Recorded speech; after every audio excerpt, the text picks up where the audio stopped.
Secretary of State, Dame Priti Patel. Thank you, Mr. Speaker. 2 weeks ago, the IAEA produced a report that was damning on the Iranian regime.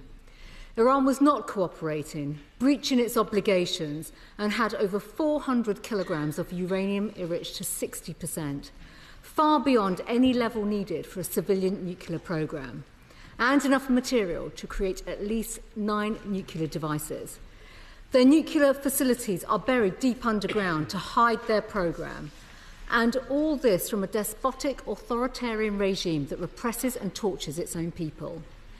It's committed to the annihilation of Israel, the world's only Jewish state, and is responsible for so much of the suffering in the region through its sponsorship of terrorist proxies. It is supporting Putin in its illegal war against Ukraine and is involved in plots and activities that undermine our national security here at home on a daily basis. Mr. Speaker, it is for these reasons and many, many more that the Iranian regime must never be allowed to have nuclear weapons. That is why we stand with those working to stop them. As His Majesty's opposition, the House will know that we will always put the defence and security of our country first. And that's why we will work constructively with the government to secure the protection of British people and our national interests. We will support the government when they're doing the right thing, but also question, challenge and press ministers to go further when we think more needs to be done to safeguard our interests. It is in that spirit of constructive scrutiny, in the national interest, that I put these questions and points to the Foreign Secretary.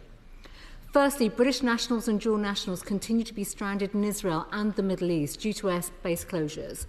Now, I've written to the Foreign Secretary about this matter and note the progress with today's flight, and I do want to thank the Foreign Office for the work they've been doing with many families who I've been in touch with as well, who have been able to get on that flight today. So can the Foreign Secretary tell us how many British nationals may need to be repatriated? What resources are being deployed to support those efforts? Is there enough capacity to match the numbers that is needed to leave?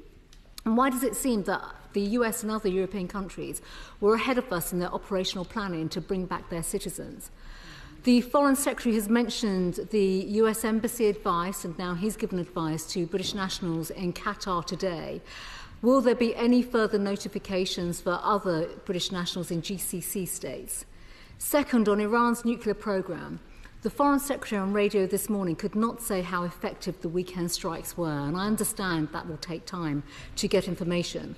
But if more strikes are planned to further degrade Iran's nuclear capacities, will the government consider supporting these? The government has not taken a clear position on the actions that the US and Israel have taken, but we have seen reports of the apparent legal advice from the Attorney General cautioning against UK involvement. And while I appreciate that the Foreign Secretary cannot comment on any legal advice, does the government have a position on the lawfulness of these strikes? And does he welcome the ends as well as the means to achieve this? Does he share my cynicism about Iran's attempt to cloak itself in the UN Charter? That's the same UN Charter it has undermined with its brutality for decades. And can the Foreign Secretary confirm if the US will be permitted to take action from Diego Garcia should future strikes on Iran be needed or actions to defend Israel? Or does the government think that there are legal barriers to the US in doing so? Third, with heightened tensions in the region, can the Foreign Secretary give an update on what further steps are being undertaken to safeguard British military assets in the region and our partners from any unwise military action taken by the Iranian regime? And I say this considering the reports that we heard about over the weekend with the arrest of a suspected Iranian spy plot targeting our base in Cyprus. Are we now stepping up efforts to protect bases? Fourth, what steps are being taken across government and with our police, counter-terrorism, security services to reassess the domestic threat levels? The Foreign Secretary cannot go into operational details, so can he give assurance on the robust action and disruptions to any potential Iran-backed plots that are underway? He mentioned, and rightly so, the issue of Gaza and the fact that we absolutely must work together in terms of ensuring that humanitarian aid gets to people desperately in need of aid. Can the Foreign Secretary update us on what steps he's been taking to engage with Israel to get more aid into Gaza? And does he agree that Iran must be weakened to end their ability to sponsor Hamas and other terrorists in the region?